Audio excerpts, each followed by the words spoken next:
الحمد للہ رب العالمین والصلاة والسلام علی سید الانبیاء والمرسلین اما بعد فعن ابی سعید الخدری رضی اللہ تعالی عنہ قال اعتکف رسول اللہ صلی اللہ علیہ وسلم فی المسجد فسمعهم يجهرون بالقراءة فكشف الستر وقال ألا إن كلكم مناج ربه فلا يؤذين بعضكم بعضا فلا يرفع بعضكم على بعض في القراءة۔ یہ روایت ابو داؤد شریف میں 1332 نمبر ہے۔ اس کے علاوہ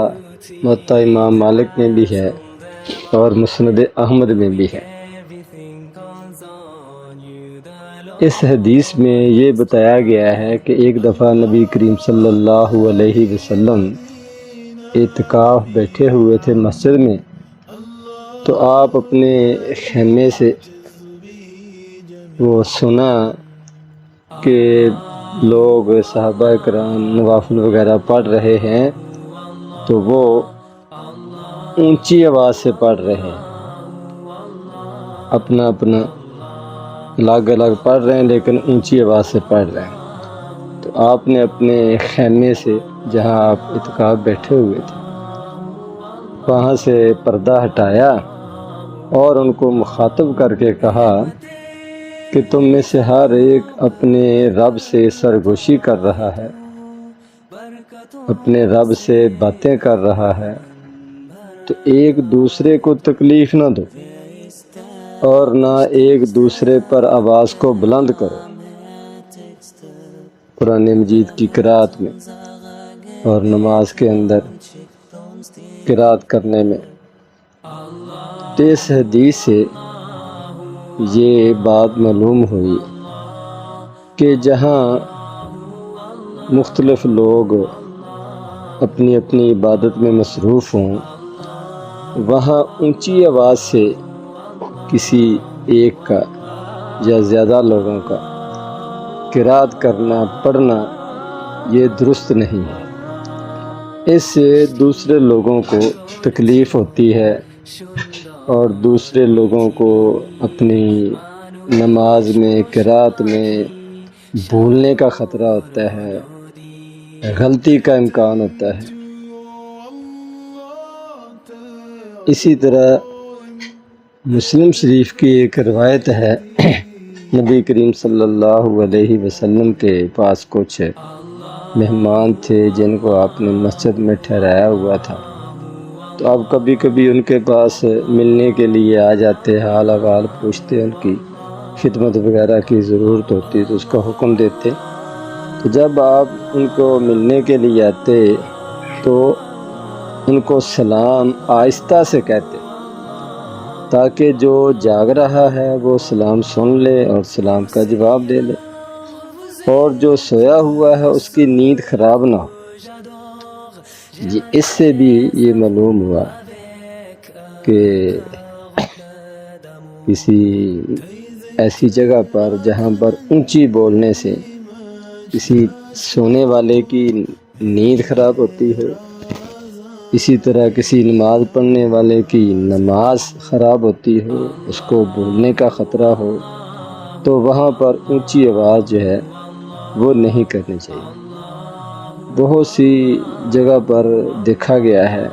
کہ جماعت کے دوران کئی مقتدی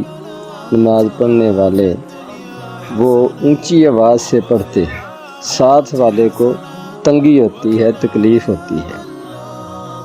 رکوع، سجدے کی تسبیحات، تشہد، درود شریف اور دعائیں وغیرہ آواز کے ساتھ پڑھتے ہیں، جس سے دوسروں کو خلل ہوتا ہے، تو یہ درست نہیں ہے۔ اسی طرح جب قرأت اونچی کرنا اور دعائیں وغیرہ، ذکر اذکار نماز کے اندر، یہ اونچی پڑھنا درست نہیں ہے۔ تو اس سے ہٹ کر عام باتیں کرنا کسی نماز پڑھنے والے کے پاس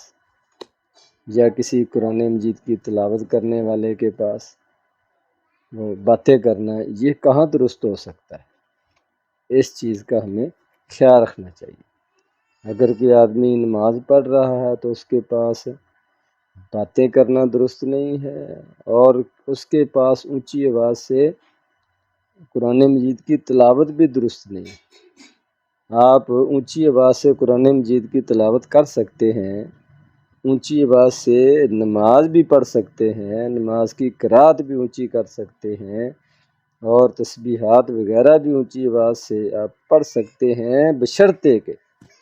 آپ کے پاس کوئی اور دوسرا نہ ہو جس کو آپ کے اونچی پڑھنے کی وجہ سے تکلیف ہو اور اس کی عبادت کے اندر خلل پڑتا، جیسے کہ شروع میں ابو داؤد شریف کی حدیث آپ کے سامنے رکھی ہے، فرمایا کوئی کسی کو تکلیف نہ دے اور اس کے لیے اس کی عبادت میں خلل کا باعث نہ بنے۔ اسی سے یہ بات بھی سمجھ آتی ہے کہ نماز کے پہلے اور اسی طرح نماز کے بعد مسجد کے اندر وہ جہاں تک ہو سکے وہ مکمل پرسکون ماحول ہونا چاہیے، خاموشی ہونی چاہیے، اپنی اپنی سنتیں پڑھیں، اپنی اپنی ذکر اذکار کریں، اپنی اپنی دعائیں کریں، قرآن مجید کی کوئی تلاوت کرنا چاہتا ہے تلاوت کرے، لیکن آواز جو ہے اس کو کنٹرول کرنا چاہیے۔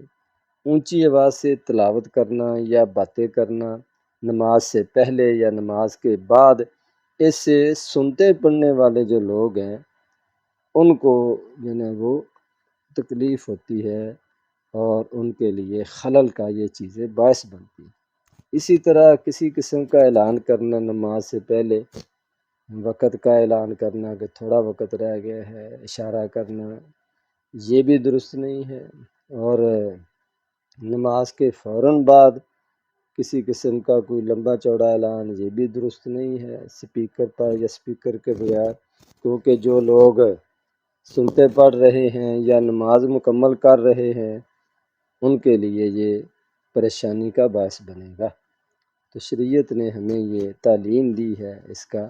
خیال رکھنا چاہیے۔ اللہ تبارک و تعالی قرآن و حدیث کو سمجھنے کی، اس پر عمل کرنے کی توفیق عطا فرمائے۔